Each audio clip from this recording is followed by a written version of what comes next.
All right, YouTube, we're going to try a new series here called Suggestions Box for Overwatch 2. Now, the reason why is every time we read the hot takes comments, like a lot of people's aren't really hot takes. They're just like genuinely good suggestions for the game.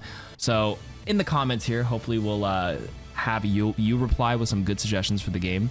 So, you know, phrase it with suggestion : and then say what you want to say. But things that we want in Overwatch, and I'll yap about it. Sounds good, whether I like it or not. This was all taken from my recent video on the main channel called 25 Things I Wish Overwatch Would Do, but moving forward, we'll take it from the comment section from this video. Sounds good. First one was, they need to allow us to use all voice lines and emotes in the game without having to pick 4. Fortnite allows you to favorite emotes so they appear first, but you can scroll through all the ones that you have. Yes. Yes. I mean, the fact that it's limited to 4 is interesting to me. Is it an engine limitation for it to pull from like all the cosmetics you own? Does it increase like the file size to download? Does it crash on console? I'm not sure why we're still limited to 4, especially when they started monetizing it in Overwatch 2. I mean, you can have 4 pinned maybe, but like you can have a drop-down list to quickly add them to your wheel as needed maybe. If I had to guess, it probably is an engine thing because they would have to load all the assets each game. But how does, I don't play Fortnite anymore, so how does it work on Fortnite on like mobile if you have all these assets? I'm not really sure how this works. You favorite them, but you can scroll through. So like if it's doable on Fortnite, I feel like they could do it for Overwatch. So I agree. It'll probably drive more sales too. This is a good product change that if you're full Blizzard Corpa, that should be something at the top of the bucket list. An interesting story that I heard was that like, you know, somebody who joined like Uber Eats, for example, on their development team, they made a suggestion to do like but wait, add this thing to your cart as well, or like, are you forgetting something? Or one of those like prompts like drove like extra millions and millions of dollars for their company because it made people like actually click through and add more stuff to their cart when they order food. So things like that can like be really, really profitable for a company. So I'm just saying, if there's a developer that knows how to cook and rewrite the code for like their emote wheel or voice line wheel where people can pick, it would probably drive way more sales for people actually buying voice lines and things like that. So next, this is a hot take, but this is a suggestion for the game. Sombra's translocator should go on a 2-second cooldown if she's taken out of invisibility by damage. So that's a buff, right? So like you have an escape tool if it's wait, or are you saying like if it's not on cooldown, it's a nerf, right? Are you saying if I have my translocator available and I take damage, I can't throw it for 2 seconds? It's a nerf there, but what if I just use translocator, I went invisible, it's on its cooldown, and I get tagged? Then does it also go on the cooldown? It shortens the cooldown to 2 seconds? So it can go both ways. So if you throw a bad one and you go invisible for a moment and you get tagged out of it, it just quickly cuts to 2. I feel like yeah, they're probably leaning for the nerf iteration of it, but like if you do that, it should probably go both ways then.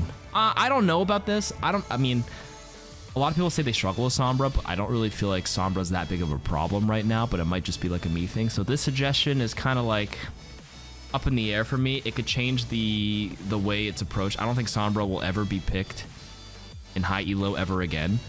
Like literally never. If you can get punished for getting spy check like that, like you instantly die. Like Tracer gets a free recall, so at any point. So I don't know about this. Tanks damage reduction should increase, depending on the amount of enemies shooting at them. Diminishing returns. If 5 players are shooting the tank, instead of taking 100% damage like it is now, maybe tanks only take 90% damage. Tanks will still die fast if they are focused or lose duels or are out of position, but they won't instantly melt. It also incentivizes the enemy team to think carefully about who they decide to target during a team fight, as there will be a trade-off. Okay, if you guys play TFT, this sounds like Gargoyle Stone Plate, where the more enemy units that target one person, they get increased armor and magic resistance per target targeting them. I don't like this one as a game suggestion because it changes the breakpoint. If I'm an Ana or I'm an Alari and I know how much my headshot does or whatever, and I see them, and it just so happens my team was targeting them, and I think this will confirm the kill or do enough damage, and then it doesn't because it's hard to calculate who's really like targeting them. And it's like you also need like a buffer time. So if I last targeted them, how much time is like 1 second later? Like how long does it last? What constitutes as you focusing them? Like you last tag them with damage, and then there's a is it a 1 second timer after you last damage them? If my teammate shoots the tank but shoots someone else, does it instantly remove it? These are all these factors you have to consider. I don't like this as a suggestion, I'll be honest with you. Complicates it. I think you can simplify and figure out other ways to make tanks a little bit cooler or more fun or feel more tankier without doing that one. I wish that map time of day could rotate instead of being seasonal. It'll make queuing into the same map, again, less stale. Hell, there was even a season where they completely forgot to rotate any of the map aesthetics outside the newly added ones. When was the last time we played Nighttime Oasis? A good suggestion. I think rotating times and just a randomized time would be fantastic. And I feel like the reason why they don't do it is because there's spaghetti code where each iteration or each daytime or sorry, weather and lighting condition acts as an independent map. So like instead of, you know how if you roll King of the Hill or Control, instead of rolling between the 5 maps, Antarctic Peninsula, Lijiang, Oasis, I think the game counts Oasis, Oasis, Oasis. Each lighting is a separate map, so then you just have too many instances of it. This is probably easily fixable with code, probably just like low priority, but I agree. They could easily, I mean, I'm not a programmer. Maybe it's harder than it looks. Nobody really knows what the back end engine looks like, but I agree. I don't think there's anything wrong with that. It should just pick Oasis and then draw from the 3 lightings. Morning, nighttime, daytime, whatever. Agreed. That's a good suggestion though. Next suggestion, let one of the DPS slots be a flex role that allows them to switch between a regular DPS and an open queue spec tank, for example, the less health thing. It allows for variability and can have some interesting team comps and might solve the whole 6v6 versus 5v5 as you can switch a second tank as needed. I know queue times might be worse, but gameplay might be better. If it's just simply just less HP due to, because like non-roll queue is just less HP, but all the abilities that tanks as a whole, when they came to Overwatch 2, were buffed to have the CC. If that were the case, there's almost you would almost always pick the tank that has double CC, like Graviton Surge, Sigma Flux, Shatter, Orisa Pole. Like all the CC is baked into all the tanks right now in the game. So the fact that you have that and like have Hog as a casual DPS, exactly. Just 150 less HP means Hog normally is 800. You have a 650 HP Hog because it's not, you know, it's the non-roll Q HP. That 650 HP Hog is like a perma pick. So like this suggestion's you cook too hard with this one in a bad way, like you burnt it. Sombra should be in the support role. Hack, and by extension EMP, is more similar to support abilities like Discord and Anti than any other ability in the damage role. It requires little to no skill to pull off, much like the other auto-aiming things that are exclusive to supports, except for Zarya's projected bubble. For healing, hacking health packs is good enough, especially for the highly mobile team comps. Teleporting also isn't new for the support role. Stealth might be the only thing that would need to be different since she's an invisible support. That'd be weird, but I'm here to suggest a rework that Sombra is in the wrong role. This is probably inspired from the Mirror Watch, because wasn't Mirror Watch where like if you hack your teammate, they get faster attack speed and some other things. I feel like instead of like changing Sombra in the support role, your ideas of a hero aren't bad for like a brand new support, where like, you know, you don't hack a teammate, but you just do something to apply an attack speed buff or something to your team. Like a support hero that just buffs your team. Just utility. Sombra was meta as a support. Yeah, they kind of played like Flex Sombra just for the EMP, kind of like a supportive role back in like non-roll queue back in the day. So like you have some ideas here for a brand new support. I would say don't overcomplicate and rework her again into a support, but use these ideas for a new hero one day. If I had to guess with Space Ranger, probably doesn't fit the archetype. Space Ranger seems way more like offensive based on the design and the movement and stuff, but like something that kind of chills back and like whips out a laptop and, you know, is like a back-end hacker or something. Could be an idea. Okay. Sombra's hack shouldn't transform ball into a crab form when he's in ball form. It could prevent ramming speed or other damaging abilities, but no amount of ball damage upgrades will make him feel better to play, as long as someone can switch to Sombra and instantly ruin your ability to play the hero. Ram doesn't have to deal with forced form changes, and neither should ball players. Honestly, not a bad suggestion. If I'm thinking for transform abilities, if you hack them, do they transform back? Is ball the only one? Honestly, both ways could probably be viable. Like right now it's annoying for ball players, but if not, ball is okay right now, and you know, that's just one of the counters. I feel like a lot of ball mains who are like really good ball mains, if it's just a Sombra, you can actually play around it, and yes, it's very annoying. Like if you lose Fireball, that's already pretty bad if you're rolling at normal speeds. So like the fact that it kicks you out of ball form to immediately shoot your guns isn't even like that bad. The fact, if you allow ball to lose Fireball on the hack at least, but he stays ball form, technically that feels more of a nerf to me because you can't do anything without the mobility there, so. I don't know. They would have to do some other compensatory nerfs or buffs if they went that route. Okay, next suggestions box. New heroes don't need to be super innovative. They just have to give us something different. If they made a new hero with similar abilities to existing ones, we wouldn't have to deal with super oppressive heroes, or a hero that gets its value from doing raw damage like Mauga, or raw healing like Lifeweaver, or a combo of both like Alari. Obviously, the innovation isn't always as bad. I think Venture is one of the best new hero designs who has their strengths but also weaknesses and is fun. This take was actually inspired by Emong's randomized abilities content. I agree. I don't think you really need to break the mold and be super innovative with each design and feel like you're always ascending. Like, you can have similar abilities. You don't want to be too homogenous, but like a randomized combination of abilities that are kind of similar wouldn't be terrible as well. So not a bad suggestion at all. I feel like the recent, like Mauga was a little Venture was good blend, but like a hero like Alari was very simple by design, and I actually thought it was quite refreshing. I feel like the unique and innovative abilities are what make Overwatch great. Without it, it'd be like Valorant. Like you don't have to like change like every ability, like Shift, E, or ability 1, 2, 3, passive and ultimate, like don't each have to be completely new. But they should play off each other pretty well, and if it just so happens to draw a similarity to another hero, so be it. You know, I think that's what they're trying to get at. And I agree with that. That's a good suggestion. Nothing to add to that one. Blizzard should add back the find a group option for Overwatch 1. It allowed for easy and quick grouping for solo players to have fun with other people. Another good suggestion. It's up to Blizzard if they want to add the resources to it. They said the LFG thing had toxicity issues, and they just needed somebody on the team, I guess, to like work on that. But I think this is a fine suggestion. It's unfortunately at the mercy of Big Corpa, whether they want to spend the money on somebody taking care of that product. There's been a really popular suggestion for souvenirs that they should be little items that drop when you kill somebody rather than these weird emote things. I think that's a great idea and so much better than the useless emotes, except I love the heart as random ones. This has a lot of upvotes, 477 upvotes. This was in the comments of my suggestions video. I think I like my suggestions for souvenirs better, where it was, you know, you get to flex them over your head as a souvenir. It doesn't take up an emote slot, number one, and number two, it stays over your head and it like follows you like a league, like, you know, sticker or like, you know, the mastery emblem, but it goes away as soon as the doors open. So in a pre-round, everybody just flexes their thing, but when the game starts, you can't activate it anymore because it's visual clutter in the middle of a game. Like, imagine just like walking around, there's just a giant thing following your head.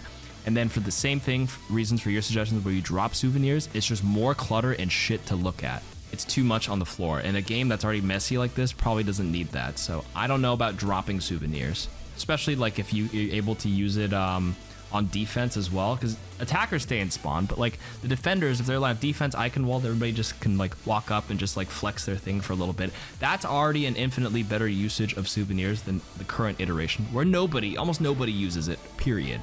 So at least you have a chance to quickly spam it as it just follows you, right? I mean, at the end of the day, souvenirs are kind of like a whatever cosmetic. It's just filler and bloat. So like if you're trying to make use of it, sure, or just redesign it. You know, we already have ragdolls and visual clutter. I mean, listen, what if you're a Junkrat player and your souvenir happened to die in a friendly Junkrat and it just covers the trap? I don't like that. I don't like that. I think it's like, I know that it's just because there is like ragdolls and things in the game doesn't mean we need to add more to it. Swapping should reset your ultimate charge back to 0%. Additionally, for every 10% ult charge built up over 20%, swapping should add 1.5 seconds on top of respawn time. So if you swap with 20% or under, you get normal respawn time with 0% all charge. But if you swap with 21 to 30, you respawn 1.5 seconds later with 0% all charge. At 41 to 50%, that's 4.5 seconds later. So what if I want to swap at the end of a game to stall? Like, you already get amplified respawn times in overtime. So if I want to come back out on Dorado third on defense because they're about to cap the checkpoint and I want to swap to a hero and I also have my ultimate and then I'm going to get whatever, like a 8-second penalty plus 2 seconds overtime plus attacker respawn. I can have a 20% respawn timer. Nah, I don't think the suggestion is very good. I think swapping is fine in the game. I think the game should encourage hero swapping. That's what makes Overwatch unique. You don't have to lock in your heroes at the beginning of the game. If you hate counter swapping, go play Apex, go play Valorant. I've never had an issue with counter swapping. I'll be mostly real. Maybe because I don't play tank, so I'm inherently biased. But I've always felt that for tank players who again default to try to play into the enemy's weakness to counter swap, if it's only one hero, it's kind of a weak play. You can totally still win without it, and you play into your strength of your team rather than trying to just instantly try to counter because that's 100% the win condition. What if you also suck at that hero? I don't know. I've always been sort of against counter swapping as like a default play, like a cop-out play, when really it's not even the correct play in a lot of cases. It's just like a linear way of thinking that a lot of people get inserted into their mind that they must counter swap to win. It's an easy thing to do, but also just... it's not as like big of an advantage as you think it is in a lot of tank specific matchups. In a tank v tank matchup, you can play around it. Like if I swap to Zarya to counter their diva, any good diva player worth their, like any smart, I wouldn't say smart, but you just have to use your brain a little bit. If they have a Zarya, you play differently. If you're a diva player, you play out of Zarya's range, you play different high ground, you change your priorities. You can play around a single counter on paper. A 55, I've always said that's kind of like a lot of the tank counters are like 55-45. It's still very doable. Now, of course, if you're like a Rhine player and like they swap to Orisa, okay, that's kind of annoying. But if they also swap like Bastion, Echo, and a bunch of things, okay, then obviously you should probably swap. You know what I'm saying? Honestly, this video just cooked a 5-course meal. Okay, this is in reference. This was taken from my suggestions video. Thank you, AD Nelson, for the compliment. Personally, I'd love some further customizations of the weekly challenges. My complete competitive games challenge has been sitting there for months. That's 5,000 EXP I lose every week. To clarify, I'm not asking for them to be random. Just have about 3 extra challenges, like deal or heal or mitigate X amount of damage. It allows to take out a challenge and switch it for one of them. Purely quick play and competitive players will appreciate it very much. So you pick one of your challenges for the week. I'm gonna be completely honest with you. I never click my challenges tab. So like, I'm trying to think what the experience would be like for somebody who doesn't play the game full time like me. Since I play the game full time as a job or career, like I don't look at it because I always end up doing them by simply playing so much. But I can understand why challenges mean a lot more for people who have responsibilities like school, work, life, and they can only hop on for a bit and they want to do the challenge to progress a little quicker. So I would actually, you know, default to Twitch chat here or like somebody in the comments to actually help amplify this suggestion. Is this a good idea? Further customization of weekly? I don't think people would say no. I feel like more agency and more options is never really like a bad thing. So I feel like this is why not, you know? The last suggestion of the game that I'll read for this week is I think that player level border should come back. The level border portraits was very unique to each player. Okay. So for those who didn't see my main channel video, I like this suggestion, but I still think this could be iterated off my suggestion as well, where I think we should have level borders. I think they're very cool. It makes the portraits look nice. And then B, you should add your hero progression or your rank on the bottom left of your portrait once again, because it is, maybe it's a very like streamer problem where people come and be like, are you playing quick play or competitive? If you're playing ranked, you should have your current rank on the bottom left portrait with your hero border. And if you're playing any mode that's not ranked, quick play, arcade, whatever, you should have your hero progression badge on the bottom left as well.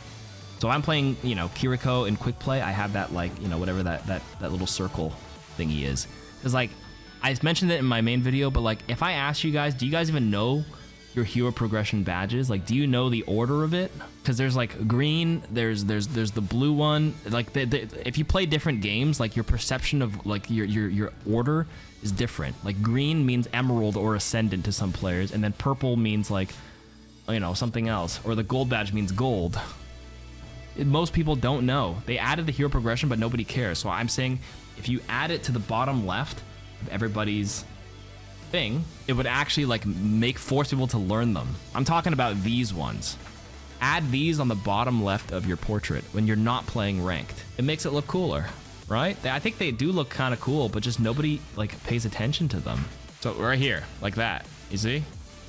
That was my suggestion. Where do they show? You have to click your profile. They just kind of like threw it into the game. People are like, okay, cool, but now what, right? They can learn and associate what they mean. Like, what bothers me about hero progression is that it turns from cool green to a lame blue. They need to standardize the colors. So it goes from this game, it goes green. Yeah, I mentioned this in the video. This looks like Emerald or Ascendant. That's Diamond, that's Gold. It goes green, blue, whatever that order is. And then green, blue, purple, and then gold. So gold is the highest one. And it's like just not as intuitive. Right. So anyways, those are some other suggestions. I agree. I think these are good. Player level should come back in addition to the badges. Just want to cook with that one. But I think that's enough yapping from me today. Thanks for listening to me. And please leave your suggestions in the comments.